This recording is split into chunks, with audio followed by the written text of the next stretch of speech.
Hey everyone, welcome to my next video in my Operation Epic playlist. In case you haven't noticed from the first couple, these are primarily aimed at Catholic teenagers, though I welcome anyone should they wish to know what I have to say. And so today I'm going to talk about the upcoming season in the Catholic Church, which is the season of Lent. So one really cool thing I've noticed about both Advent and Lent is that there's two really cool connections between the two. One is that they both end with "ent" as the suffix, and the second is that both seasons are in preparation for a greater season. So with Lent, we're preparing for Easter, Advent, we're preparing for Christmas. And believe it or not, Easter is actually considered the most wonderful time in the church year. So if you ever have heard that silly Christmas carol where it says, it's the most wonderful time of the year. No, that's false by Catholic teaching. It's actually Easter. But we are not at Easter yet. We are almost at Lent, which if you watch this in time, it'll be this coming Wednesday. So I wanted to talk about alternatives to Lent, because so many people, they say that they need to give up something for Lent.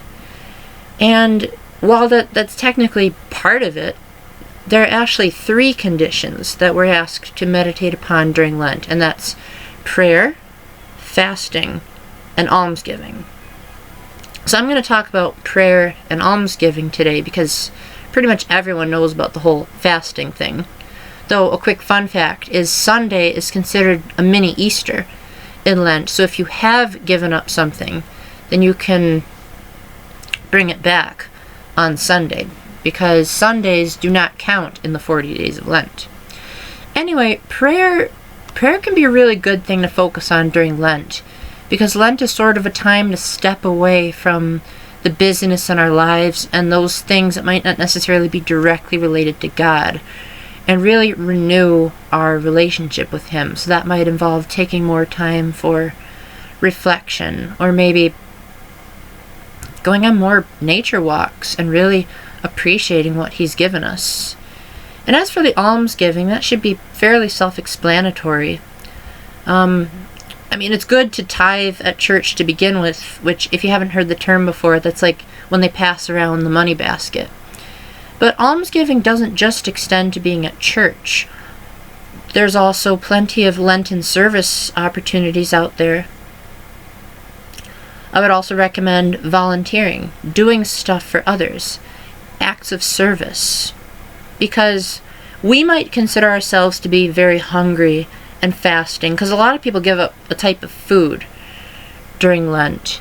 But we have to realize that there are other people that give up food not by choice, but because they're just simply too poor to afford proper meals. And so we who are gifted with more are asked to give to those who have been gifted with less.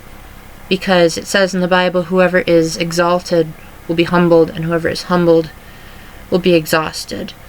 So my challenge, especially if you're a Catholic teenager watching this, my challenge during Lent would be to echo the words of a priest at my home parish of St. Joseph's. He mentioned that you want to find a balance between what you're going to be sacrificing or doing at Lent. He said you don't want to make it too hard, because if that's the case, then you'll be basically torturing yourself, and you might be tempted to break your Lenten vow, which you better start thinking about reconciliation if that's the case.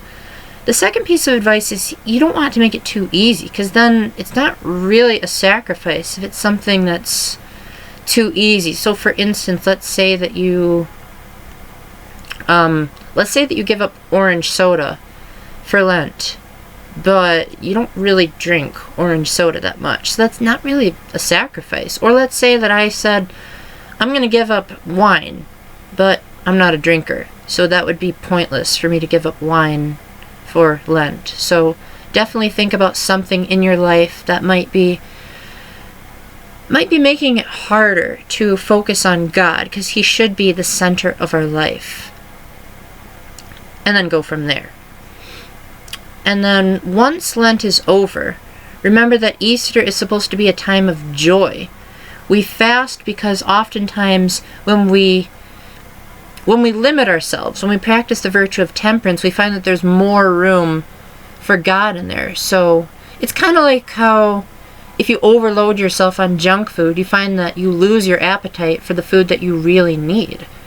And God is like the ultimate food that we need, so much so he gives himself to us in the Eucharist. And so by emptying ourselves of stuff that is somewhat unnecessary, we find that we have more room for that which is the most important in our life. Because the things of this world might bring us happiness, which we're, in a state of contentment for a little bit. But God's joy is everlasting. The joy that God provides is something that the world cannot take away. And it's only by free will that we can choose to get rid of it in the first place. So to summarize, what I've been saying is Lent is not just a time about giving up, but it's also a time of giving more time to the Lord. So my challenge is to figure out what ways can I better deepen my faith by removing myself from that of the world. So with that, please stay tuned to my next video, which will be covering popular culture. And until then, stay epic and keep the faith. God bless you. Bye.